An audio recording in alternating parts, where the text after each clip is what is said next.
Todd sat up in his bed. His digital clock read 4:03. Too early, he thought. His mother told him that no matter how excited he was, he had to stay in bed at least 5 minutes.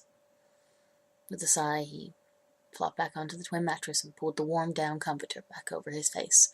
But he knew that sleep wouldn't come. He was way too excited. After all, it was Christmas Eve. Ever since the first snow began to fall, his excitement for the upcoming holiday became nearly palpable. The days seemed to drag on, each one longer than the next as he counted down to the holiday. And now the day was here. It was almost time. He rolled over again to steal a glance at his clock. 4:05. He had to find a way to make the time pass. He started counting. Not counting anything in particular, but just running his mind up the numbers. It was a concentration tool that he had learned, and he felt that it helped him pass the time during class when he was bored. 1, 2, 3, 4, 5, 6. He sat up with a gasp. Had he fallen asleep? The cold morning light illuminated his room. With one motion he jumped out of bed and looked at his clock. 7:43? How did this happen? He shoved his feet into his dog-faced slippers and bolted down the stairs. "Good morning, sleepyheads." Todd's mum smiled. "I thought you were going to miss the big day." The smell of cinnamon French toast permeated the kitchen.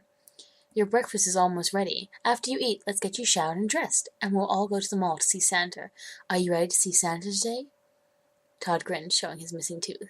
He just experienced the loss of his first baby tooth a few weeks ago, and was pleased to have received $1 from the tooth fairy for it. Not that he believed in something as silly as the tooth fairy.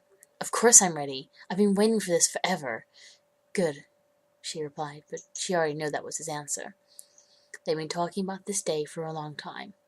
She piled his plate high with French toast, and while he was nearly too excited to eat, his mom's French toast was nothing to pass up. He ate every bite, dropped his fork, and darted upstairs to shower. As he dried himself off, he carefully examined the outfit that his mama picked out for him for the occasion. A thick red sweater with reindeer appliques, brown cords, warm socks, and a pair of boots. He nodded in approval at her choice and quickly dressed himself. Within minutes he was downstairs and his mom helped him finish getting ready. 30 minutes later they were in the car on the way to the mall. It was almost time to see Santa. As the moment drew closer, his mood grew solemn. Todd's mom noticed it immediately. "Are you sure you're ready for this?" she asked. "Yes," he replied soberly. She pulled their red Corolla up to the front entrance of the mall and looked her son over. She opened his coat one last time to double-check the explosive he wore strapped beneath his sweater. They were ready. This was it.